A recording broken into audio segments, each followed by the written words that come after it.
익산 일빛교회 장권능 목사입니다. 익산 일빛교회 장권능 목사님 주일 낮 예배 말씀 고린도전서 15장 1절에서 15절 외 은혜이가 신앙생활을 하다 보면 우리가 가장 많이 듣는 단어 중에 하나가 사랑이라는 단어하고 믿음이라는 단어하고 은혜라는 단어입니다. 그 중에서도 은혜라고 하는 단어를 가장 많이 사용하고 있습니다. 은혜 받았습니다. 은혜로 살았습니다. 모든 것이 은혜입니다. 그런데 가만히 생각해 보십시오. 왜 은혜입니까? 왜 하나님은 우리의 공로나 행위가 아니라 은혜로 구원하셨습니까?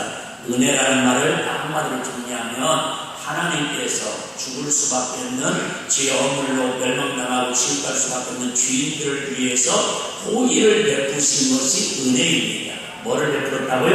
호의를 베푼 게 은혜입니다. 호의가 뭐냐면 오늘 3절 4절에 말씀하는 것처럼 이 호의를 베푸셨다라는 거예요. 3절 먼저 한번 제가 읽어드리도록 하겠습니다. 내가 받은 것을 먼저 너에게 전하였느니 이는 성경대로 그리스도께서 우리 예수님께서 저와 여러분의 죄와 허물을 해보하시고 죽으시고 장사 지난 바 되었다가 3일 만에 성경대로 다시 뭐하셨다? 살아나셨다. 이게 하나님께서 저와 여러분을 향해서 은혜 베푸신 거의 후인입니다. 다시 말하면 지옥갈 저와 여러분들의 죄를 예수님께서 십자가 들려 죽으시고 부활하시고 그리고 승천하시고 우리에게 성령을 부어주셔서 이제 마귀의 자녀로 살아가지 않냐고 세상의 죄의 노예로 살아가지 않냐고 하나님의 자녀로 천국의 소망을 두고 살아갈 수 있도록 은혜를 베푸시는 게 바로 이게 후이고 이게 바로 은혜다 그 말입니다. 최고의 은혜, 최고의 후이는 뭐예요? 하나님이 베푸신 구원의 선물이다 그 말입니다. 오늘 본문에 보면 바울이라는 사도가 나옵니다. 성경에 창세기 요한계시까지 수많은 인물이 나옵니다. 대단한 인물이 많습니다. 아브라함도 대단하고 노아도 대단하고 여러분 모세도 대단하고 야곱도 대단하고 다윗도 대단하고 수많은 인물이 나오는데 그 중에서 가장 위대한 인물을 예수님 빼놓고 딴 사람만 뽑으라면 그건 두말할 것도 없이 사도 바울이라는 인물입니다. 왜요? 이 사람은 하나님의 특별한 은혜를 받아가지고 성경을 16권이나 기록할 수 있는 위대한 사도입니다. 성경을 많이 기록해서 위대한 게 아니라 그의 삶의 예수님을 만난 삶에 전하고 예수님을 만나고 나서 변화된 삶이 너무나도 아름답기 때문에 사도 바울을 위대한 하나님의 사람이라고 지구촌에 있는 모든 사람들은 거의 다 이구동성으로 부러워하고 그의 신앙을 본받기를 원하고 그가 위대한 하나님의 사도였더라고 이렇게 인정을 하고 있습니다. 자, 그런 사도가 바울이 오늘 뭐라고 말씀하냐면 8절에 보니까 이렇게 고백을 하고 있습니다. 오늘 보면 8절에 보니까 맨 나중에 만삭되지 못하여 남자 같은 내게도 보이셨느니라. 만삭되지 못하라는 말은 우리로 말한 거예요. 8삭궁이 7삭궁이라는 거예요. 보통 10달 만에 태어나는데 8달 만에 태어나가지고 지금은 뭐 인큐베이터가 있어가지고 거의 잘못되는 일이 거의 없지만은 옛날에는 그때 태어났을 때는 이렇게 미리 만삭되니까 태어나면 살 확률이 상당히 어려웠습니다. 그러니까 무슨 얘기를 하냐면 이처럼 위대한 사도 바울이 우리가 잘 아는 것처럼 정말 고린도서 11장 20절 20절 좀 길지만 사도 바울이 이런 사람이었다고 자기가 하나님을 만나기 전에 이렇게 살았다라고 얼마나 자기가 위대한 사람이었다라고 세상적인 기준으로 이렇게 자랑을 하던 그런 내용입니다. 고린도서 11장 20절 저희가 히브리인이냐 나도 그러하며 저희가 이스라엘이냐 나도 그러하며 저희가 아브라함의 씨냐 나도 그러하며 한마디로 말하면 혈통적으로 가장 정통혈통이라는 겁니다. 이런 말 하면 시대에 뒤떨어진 얘기인데 우리나라도 조선시대 때는 양반과 쌍금이 나눠져 있었습니다. 근데 우리가 아는 것처럼 진짜 양반은 얼마 되지 않는다고 그러지 않습니까? 나중에 다 그 중요한 건데 마찬가지로 이 사도 바울은요 혈통으로 말하면 유대인 중에서 히브리의 최고의 정통 혈통을 갖고 왕골 집안이다 그 말입니다. 그냥 아주 완벽한 집안이라는 거죠. 저희가 그리스도의 일꾼이냐 정신없는 말을 하거니와 나도 더욱 그러하도다. 여러분, 예수님의 참된 일꾼이라는 거 누가요? 제자들이. 12 제자들이 얼마나 3년 6개월 동안 따라다니면서 생업을 정리하고 예수님 돈도 진짜 아비집을 버리고 따라다녔는데 얼마나 열심히 주의를 감당했습니까? 아니, 다른 건 다 그만두더라도 3년 6개월 따라다니는 공부도 1등이고 뭐고요? 나가다가 며칠 동안을 열흘 동안을 전심으로 기도에 성령받아고 땅까지 제자들이 삶을 살잖아요. 그런데 그렇게 그리스도의 일꾼이라고 이야기하느냐? 정신없는 말은 그 말은 무슨 얘기예요? 그것도 일꾼이라고 자랑하냐 지금 그 얘기예요. 내가 수고를 넘치도록 하고 옥에 갇히기도 더 많이 하고 매도 수없이 맞고 여러 번 죽을 뻔하였으니 할 말이 없죠. 시간은 나보다 더 고생한 사람이 지금 나오더라고요. 뭐를 통해서? 주님 복음을 위해서, 하나님 나라 영광을 위해서, 주님께 충성한 일을 통해서 나보다 더 열심히 하고 더 열심히 하고 더 고생하고 더 수고하고 더 애매히 고난당해서 나오더라는 거예요. 웬만하면 베드로가 나이 얼마 넓을 것 같은데 베드로도 아무 소리 안 씁니다. 그러면 다른 사람은 입 다물고 있어야죠. 우리 같은 사람은 유구보원이 없습니다. 복음을 전하다가 어떤 일까지 당합니까? 유대인에게, 같은 동족에게, 같은 민족에게, 같은 권이라고 생각했던 사람들에게 40년이나 갇힌 죄를 5번 맞았습니다. 아시잖아요? 여러분, 이 40대를 맞으면 사형수에게 내리는 치구형입니다. 죽는다라는 의미가 죽기 직전에 하나 가만 그라는 거의 무기징역수라는 거예요. 근데 한 번 맞은 것도 아니고 3번 대장으로 맞고 한 번 돌로 맞고.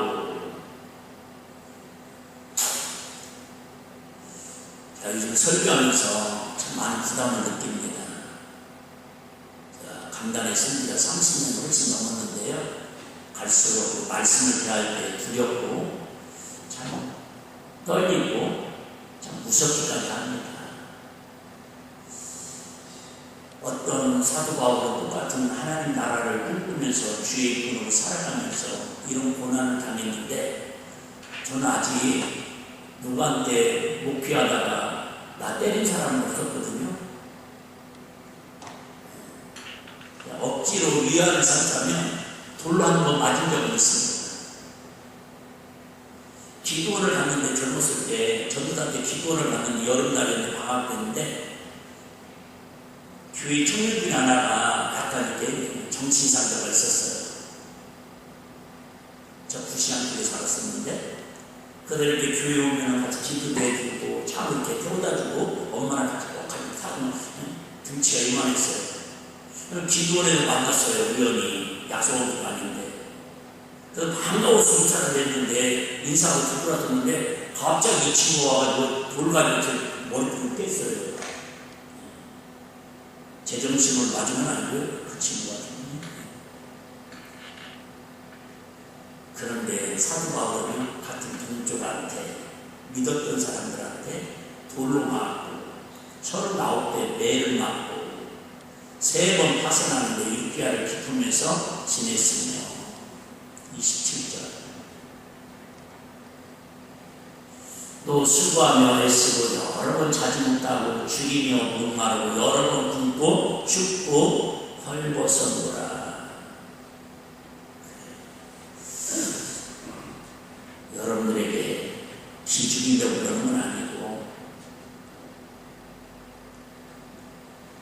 분위기를 제가 무겁게 가려고 그러는 게 아니고 과연 저와 여러분들은 주님으로부터 베푸신 구원의 선물 호의를 받고 살아가면서 사도 바울은 이렇게 복음을 전하다가 그리스도의 일꾼으로 이렇게 엄청난 고난과 핍박을 받으면서도 끝까지 복음을 사수하는 사명을 살았는데 여러분 저와 여러분들은 주님 믿는다고 얼마나 핍박을 받아봤습니까? 교회 와서 애쓰고 수고하고 봉사한다고 멱살을 잡을 거 있었습니까? 매를 맞아봤습니까? 또 그 억울함을 가지고 금식하며 기도를 해봤습니까? 죄송해요. 우리는 너무 주님이 베푸신 은혜를 가볍게 여기고 신앙생활하는 건 아닌가. 전반부에 서론에 한번 저와 여러분들이 좀 우리 마음을 좀 다잡아야 이 하나님의 은혜가 진짜 내 속에서, 내 삶 속에서 꽃피고 열리는 은혜가 있는 줄 믿으시기를 바랍니다. 우리 너무 값싼 은혜를 믿는다는 거예요. 너무 값싼 예수, 너무 값싼 그런 복음.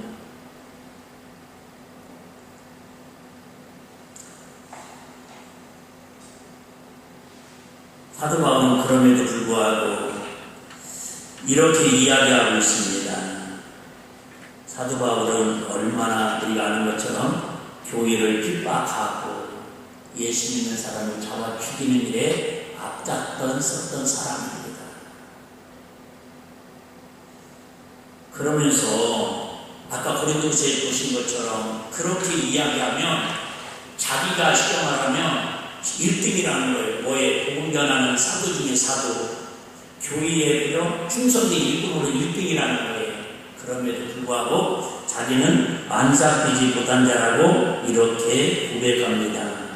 그러면서 9절 한 절 더 보겠습니다. 9절 뭐라고 얘기하냐면 이렇게 이야기합니다. 시작. 나는 사도 중에 지극히 작은 자라. 내가 하나님의 교회를 핍박하였으므로 사도가 칭함을 받기에 감당치 못할 자로다.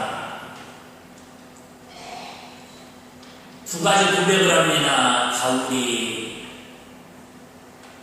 성경의 모든 인물 중에 최고 하나님을 사랑하고 최고 복음 사역을 위해서 가장 효율적으로 주의 사역을 감당했음에도 불구하고 그는 만삭되지 못한 탈삭되기 같은 사람이라고 고백하면서 자기는 사도 중에 누구라고요? 지극히 작은 자라는 거예요. 왜 그렇다고 그래요? 교회를 핍박하는 일에 앞장섰다라는 거예요. 그러면서 오히려 자신을 낮춥니다. 왜 그렇습니다? 자신의 과거를 알기 때문입니다. 과거를 아는 사람은 겸손할 수밖에 없습니다. 시작. 과거를 아는 사람은 겸손할 수밖에 없습니다.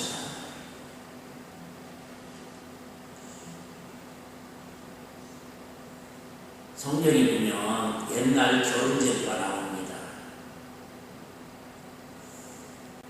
신랑 신부가 정문을 합니다.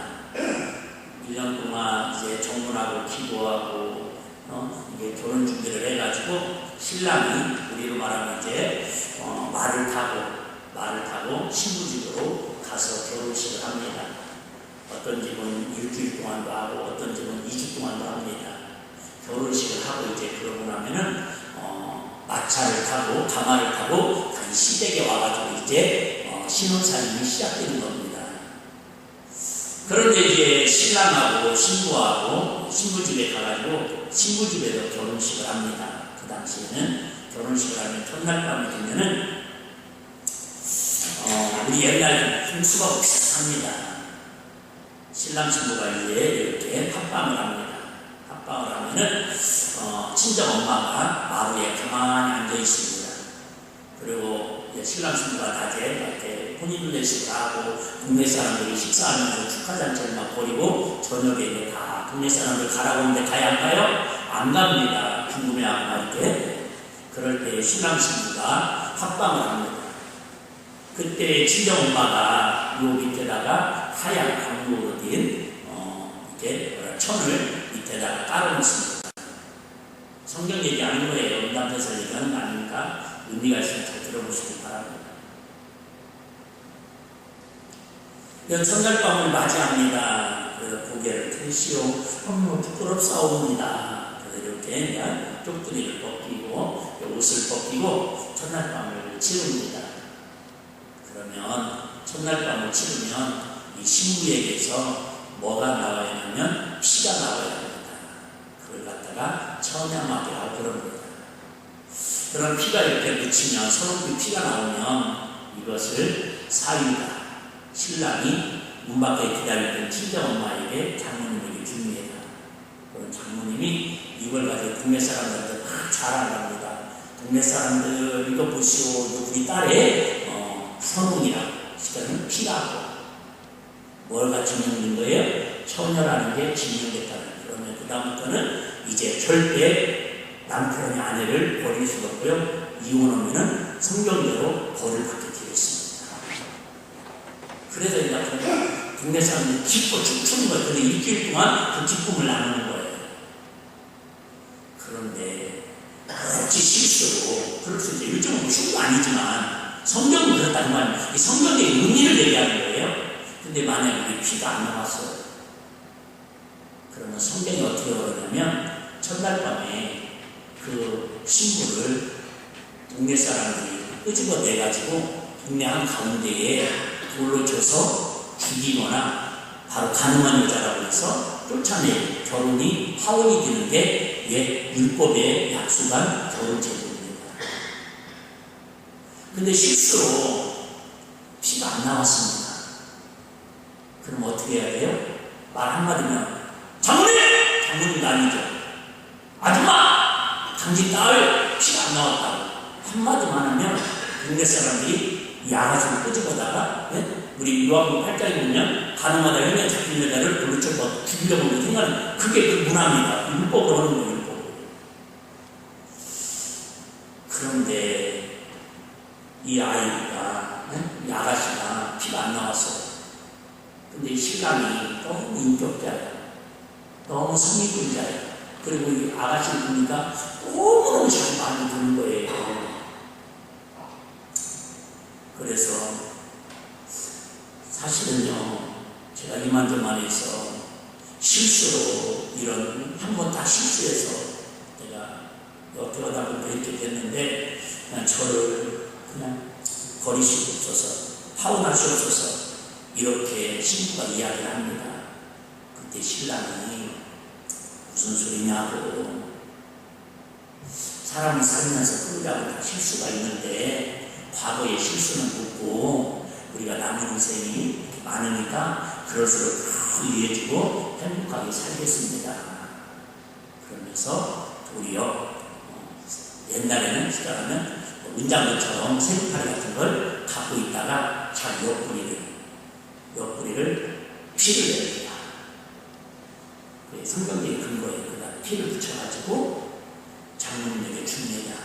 그럼 장모님 소품으로 흔들면서 자랑하면서 축하를 합니다. 동네 사람들이 막 풍화불려라 막 잔치 가는데 방 안에서는 둘이 눈물 없이 들을 수 없는 그런 드라마가 진행됩니다. 이 여인 얘기합니다. 이제 나는 당신의 신부가 아닙니다. 나는 당신의 평생 노예처럼 종처럼 그렇게 살겠습니다. 그때 신랑이 뭐라고 얘기해요? 그래, 내가 당신 약점 가봤어. 앞으로는 내 말에 꼼짝을 말 잘 들어야 돼. 그렇지 않다. 무슨 소리야?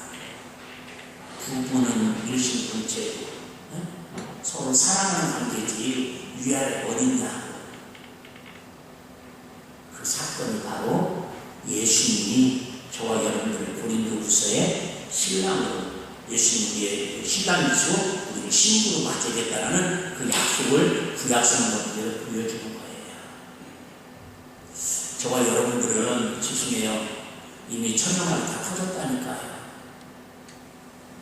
세상의 죄에 오물리고 하나님보다 세상 일에 더 빠져 살고 남 정죄하고 판단하고 지난 말씀드린 것처럼 내 원하는 사진으로 죽이는 뒷동으로. 그런데 우리 예수님께서 야, 뭔 소리야. 너희 죄 허물을 내가 뭉치시고 머리를 열어가지고 십자가를 가지고 피야말로 다 쏟으셔가지고 이제 피를 뭉친 정도가 아니라 피로 한여부터 구열로 씻어가지고 너를 거룩하고 존귀하고 보배로운 하나님의 자녀야. 예수님의 존귀한 신부의 할렐루야. 누가 말하고 너를 건드리지 못하는 마귀가 건드린다는 하나님의 존귀한 인물이 할렐루야. 그게 결혼제도를 통해서 주신 우리에게 교훈이다 그 말이에요. 단순히 여러분 천연한 얘기를 됩니다. 그러니까 여러분 아무리 신랑이 사랑해도 평생 사는 동안에 이 아내는 어떤 마음을 가져야 항상 감사하는 마음을 가져요. 부부라고 하지만 우리도 마찬가지예요. 여러분 하나님의 자녀지만 하나님의 나라에 가서 우리가 왕노릇 한다고 하지만 주님이 나를 위해서 지옥가를 천년마고 돌에 맞아 죽어도 싼 세상에서 마땅히 이리 저리고 저리 치고 조롱나고 멸싸고 사람을 마땅한 저와 여러분들을 예수님의 십자가 피로 우리를 구원하셨으니 예수님이 너를 그냥 뭔 소리야, 너는 주인이 아니야, 너는 내 자녀야, 너는 내 아들이야, 너는 내 친구야, 너는 내 식구야, 그렇게 하더래도 맞습니다. 감사한 마음이 뭐예요? 하나는 죄송한 마음, 겸손한 마음을 갖고 살아가는 것이 우리 그리스도의 신부의 자세이다, 그 말이 할렐루야. 여러분, 이 마음을 불구하는 그렇게 적용하고 살면 얼마나 기뻐하시겠어요? 교회에서도 마찬가지입니다. 여러분. 우리는 서로 다 죄송해요. 천연막이 다 너덜너덜 터진 우리는 세상에 찢기고 상한 그런 영혼들이다 그 말이에요. 누가 누구를 정비하고 누가 더 잘나고 못났다고 함부로 판단할 수 있겠어요. 다 주님의 거룩한 십자가의 보혈로 씻음받고 덮음받은 보혈의 능력으로 성령의 거룩한 기름 부으심으로 우리가 주님 앞에서 새로운 피조물로 하나님 영광의 은혜가 있어야 할 줄 믿습니다. 그래서 사도 바울은 그러면서도요, 나는 지금 사도님이 작은 자라고 고백을 하는 거예요. 아시잖아요. 나중에 디모데후서에 가면요, 사도 바울이 이제 주님 나라 가기 직전, 아니 뭐 철들으니까 두 번째는 이렇게 얘기하면 나는 성도들이 지금 작은 성도라고. 첫 번째 이렇게 목회자들이 내가 자유로 꼴찌 목사라고 그런 얘기하는 거예요. 그러다가 이제 또 은혜 받고 죽을 날이 가고 철들으니까 내가 성도들이 제일 작은 성도라고. 죄송해요 여러분. 이 마음 갖고 있으면 이 자리에서 여러분, 이 자리에서 어떤 설교로든 누가 설교로든 무슨 일이든 은혜 받은 될 사람이 어디 있어요? 근데 사도 바울은 마지막에 뭐라고 얘기하고 주님 앞에 가기 직전에 한 줄 아시죠? 나는 주인 중에 교수다. 지난주 말씀 나누기 때 그랬잖아요.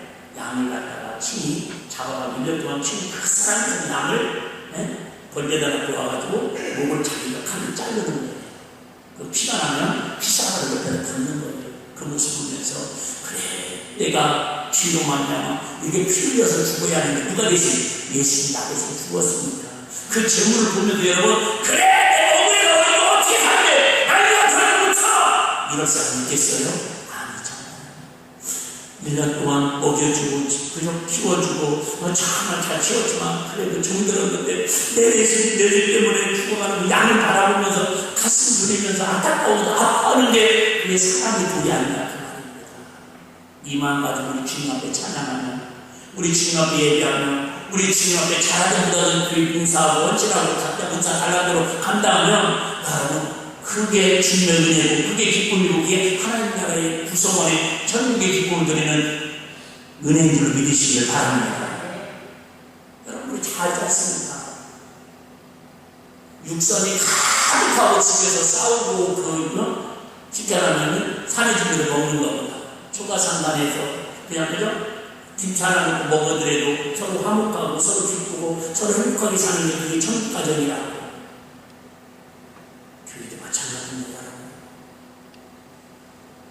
내가 저렇게 작은 자 중에 작은 자라고 내가 주인 중에 그리스도라고 이렇게 고백하면 여러분 우리 아시는 것처럼 바울은 교회를 핍박했습니다. 성도를 다 가두었습니다. 왜 그랬다고요? 그 과거를 알기 때문에 주님 만나고 나서 이제 자기가 얼마나 하나님 말씀 앞에 교만했다는 걸 깨닫고 겸손해진 고백을 하고 있다 그 말입니다. 밤에 길에서 주님 만나주셨습니다. 빛으로 찾아오셨습니다. 음성으로 부르셨습니다. 은혜로 붙드셨습니다. 사랑하는 성도 여러분, 혹시 오늘도 나는 안 됩니다. 나는 너무 부족합니다. 나 하나님께 나아갈 자격이 없습니다. 생각하는 분이 계십니까?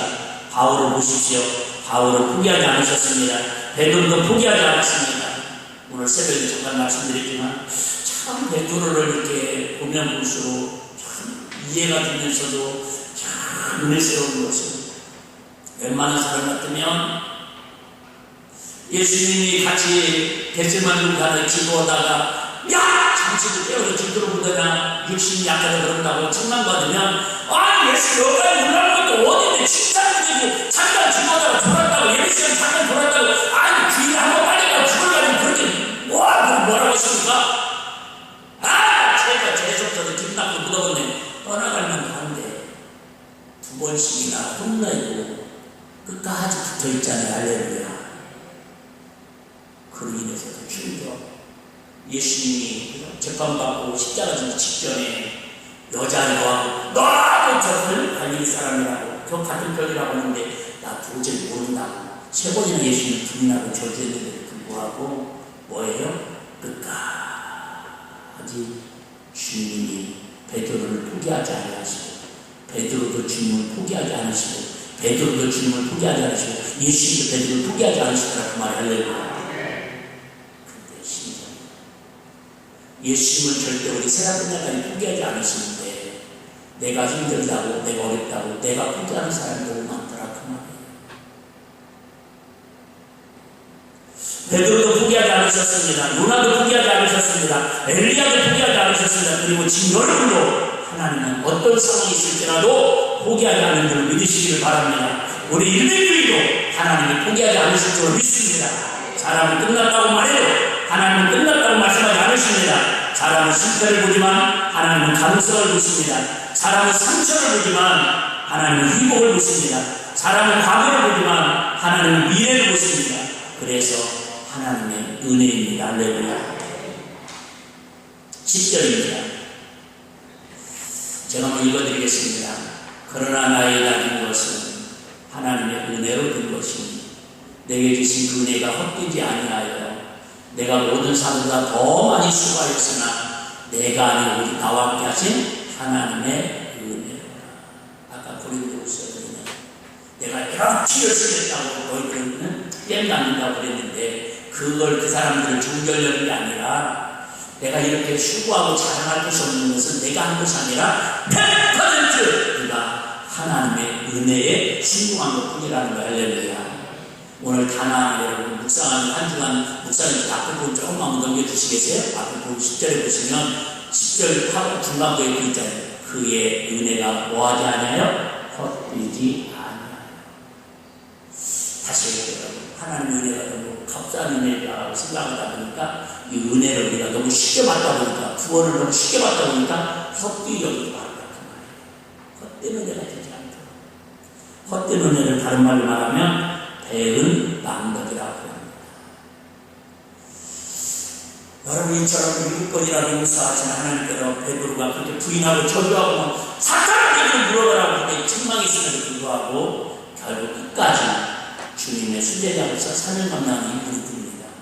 그런데 예수님한테 딱 한 번 실수했는데 배은망덕한 가룟유다는 회개하지 않고 돌이키지 않고 결국은 자살해서 죽기 만들라 그 말입니다. 왜요? 은혜를 헛되이 받으니까 그래요.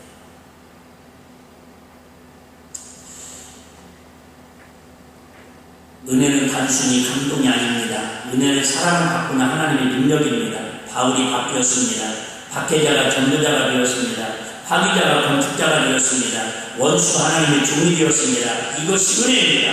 오늘도 마찬가지입니다. 저와 여러분들이 예수님을 만나면 우리 생각이 변화되고 신념이 변화되고 삶이 변화될 줄로 믿으시기를 바랍니다. 말이 변화됩니다. 생각이 변화됩니다. 인생이 변화됩니다. 가정이 변화되는 것도 물론 부부교육 잘하고 자녀들이 서로 노력해야겠지만 여러분 하나님의 은혜가 임하면 가정이 변화될 줄 믿으시기를 바랍니다. 삶의 목적이 변화됩니다. 성령의 역사는 변화가 일어납니다. 맹랑했던 신령이 뜨거워집니다. 원망하던 인생이 감사하게 됩니다. 미워했던 마음이 사랑하게 됩니다. 절망했던 사람이 소망을 갖게 됩니다. 이것이 은혜의 능력입니다. 마지막은요, 은혜는 우리를 단순히 감사하고 기뻐하고 춤추는 그런 신앙에서 사명자로 세워주십니다. 아까 말씀드린 것처럼 내게 주신 그의 은혜가 뭐하지 않아요? 헛되지 아니하여. 나에게 주님이 찾아오신 그 은혜가 너무 감사해서 구원받은 것으로만 감사하지 않냐고 이제 이 구원받은 감사함을 헛되이 받지 않기 위해서 누군가를 살리기 위해서 아까 얘기했잖아요. 매를 맞아도 돌로 맞아도 고통을 당해도 하나님 나를 사랑하신 은혜에 너무 감사해서 주님 앞에 더 가까이 나아가는 그런 모습을 우리에게 보여주고 있습니다. 어떻게 하면 우리가 그러면 은혜로 살 수 있겠습니까? 여러 가지 얘기했지만은 베드로전서 5장 5절 한번 보겠습니다. 베드로전서 5장 5절 같은 내용입니다. 우리 같이 한번 읽습니다. 베드로전서 5장 5절입니다. 주부에 있습니다. 없나요? 베드로전서 5장 같이 한번 읽어요. 시작. 젊은 자들아 이와 같이 장로들에게 순복하고 다 서로 겸손으로 허리를 두니라. 하나님이 교만한 자를 대적하시니 겸손한 자들에게는 은혜를 주십니다.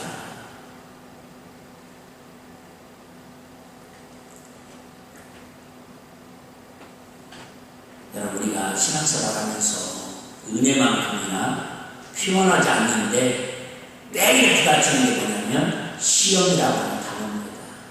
시험. 나 요즘 시험 들었어. 저 사람은 시험 들었나 봐.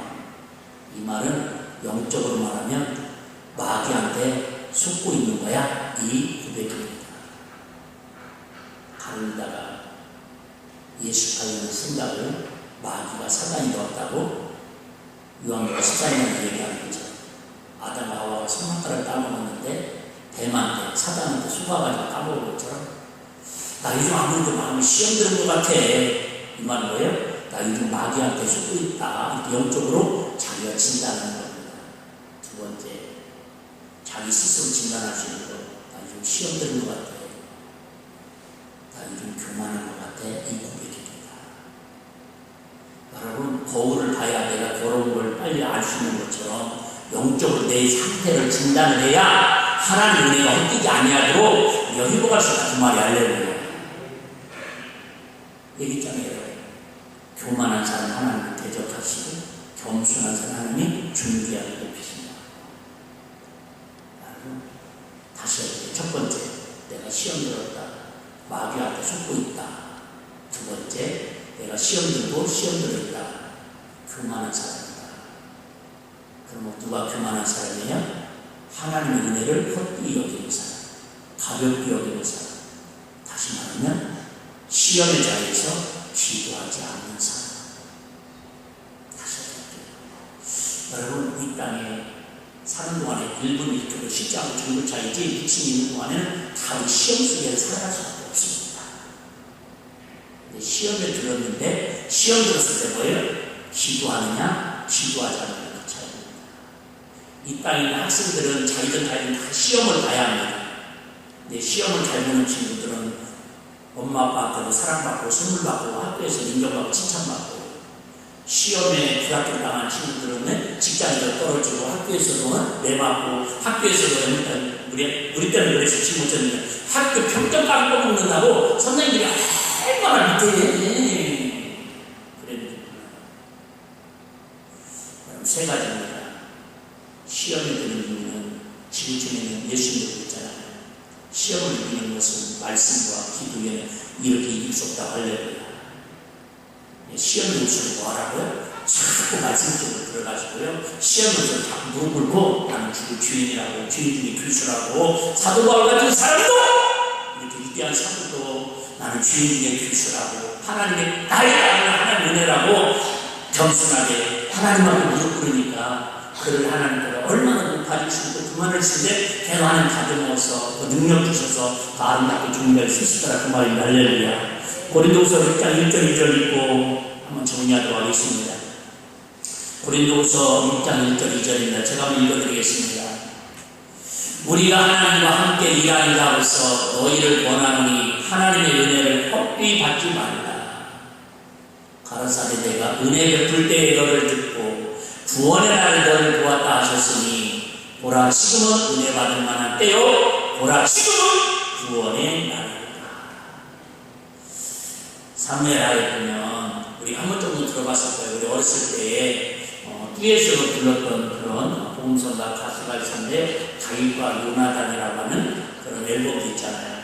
지금은 이렇게 혼자 활동하시는 것 같은데, 근데 이 다윗이 어려움을 겪고 사울하고 고난을 당하고 도피 생활하고 죽음의 위험에 넘을 때에 사울의 장자, 그러니까 다음에 차기 왕이 누가 되는 거예요? 요나단이 되는 거예요. 법적으로는. 근데 가만히 요나단이 자기가 가만히 순서대로 왕이 되는데 하나님의 흐름표를 보니까, 하나님의 역사하는 걸 보니까 자기가 왕, 여러분 요나단은 참 착한 사람이고 아버지하고 다른 사람입니다. 선한 사람이에요. 그럼에도 불구하고 하나님 이렇게 역사하는 거 보니까 내가 왕이 될 사람이 아니야. 누가 왕이 됐을 것 같아요? 다윗이 왕이 될 것 같아요. 여러분 이거 인정하기 쉽지 않습니다. 왕자인데. 그래서 다윗을 아버지 몰래 도와주고 생명을 몇 번씩 살려줍니다. 이거 발랑이 역적중에 역적입니다. 부모 자식 아니래도. 그런데 결국 그렇게 자기 동생보다도 아끼면서 다윗을 돌봐주고 보호해주고 생명을 던져줍니다. 블레셋 전투에 사울하고 요나단하고 같이 가가지고 한날 같은 시간에 죽습니다. 그때의 요나단의 아들이 무비보셋이라는 아들인데 누구가 보자기에 싸가지고 야밤부터 하다가 떨어뜨려가지고 다리가 부러졌습니다. 집체 장려가 됐습니다. 그래서 이제는 들키면은 반란의 아들이니까 역적의 아들이니까 결국은 죽음을 당하니까 추야에 묻혀가지고 하나로 살아갑니다. 그때 다윗이 이제 나라 안정이 되고 10년의 세월이 흘렀습니다. 가만히 생각하니까 사울 왕도 자기를 죽이려고 그렇게 했지만 개인적으로는 장인어른이었고 장인어른은 그렇다치 그래도 요나단이 자기한테 베푼 은혜가 너무 감사한 거예요. 인간적으로 이 은혜를 헛되이 내가 흘려보내면 안 되겠다 해가지고 명령을 내립니다. 혹시 요나단의 감 중에서 사람이 있으면 찾아오라. 어릴 때 수술을 해가지고 다리 쩔뚝쩔뚝거리는 무비보셋이라는 아이를 찾아옵니다. 다윗의 말 한마디는 감옥에 가고 말 한마디는 죽음의 지기에 처해 있습니다. 그래서 별벌벌 뜹니다. 왕이시오. 조금만 기다리는 거죠. 숨어서 살리면 되고 좀 땅덩어리 마음을 못 찾았겠어요. 그때 다윗이 이야기합니다. 너희 아버지가 나한테 베푼 은총이 은혜가 얼마나 큰지 모른다. 그러니까 너는 두려워하지 말고 겁먹지 말고 장이라는 사울한테 받은 밭을 왕이 당연히 받아야 하잖아요. 그걸 오해하지 마시고 그 당시에는 다리 쩔뚝거리 지치지 않으면 사위 이론으로 쳐주지 않았습니다. 그런데도 정상이 취급을 해주고 왕의 가문의 재산을 그에게 다 물려주고 그 다음 할 수 없는 이야기를 합니다. 오늘부터 너는 태안 왕의 왕자의 손주도 아니고 나하고 같은 상에서 밥을 먹는 친구 같은 그런 동역자라고 인정을 합니다. 이게 하나님이 베푸신 은혜의 열매임을 믿으시기 바랍니다. 나를 그렇게 죽이려던 원수의 아들 손주임에도 불구하고 선대히 대하는데 헛되이 받지 않는 은혜라는 거예요. 하나님 앞에도 구원의 선물을 헛되이 받지 않았지만 우리 사랑과의 은혜로 대일망락하게 하나님을 베푸신 사람 중에서 역사하신 은혜를 서로 귀하게 여기고 서로 감사히 여기고 부모 자식 간에도 엄마가 당연히 그러는 거 아니야. 그렇게 배은망덕하게 부모님 은혜에 망덕하지 마시고 서로 부부 간에도 부모 자식 간에도 나 자식간에도 있으면 얘기했잖아요. 나라와 민족을 위해서 목숨 바친 사람들도 우리가 형충이를 지켜가지고 한국 영령들에 대한 우리가 그 애쓰는 수박을 기념하고 그 자손들을 지금도 나라에서 훈장을 주고 지금도 보훈의 가족이라고 해서 연금을 주고 그러지 않습니까? 하물며 우리 하나님 나라를 위해서 교회를 위해서 애쓰고 수고하고 눈물을 흘리고 주님이 안 갚아주시겠냐 그 말이에요. 사람한테 상처받은 거 사람한테 풀고 위로받으려고 하지 마시고 우리 주님 앞에 지구에서 주님 사랑으로 더욱더 선대하고 하나님 앞에 끝까지 헛되는 애가 아니라 귀하고 값진 은혜를 가지고 하나님의 영광을 선포하며 살아가는 행복자들 행복한 가정이 이루고 살아가는 저와 여러분의 삶이 나아지시기를 주의 이름으로 축복합니다.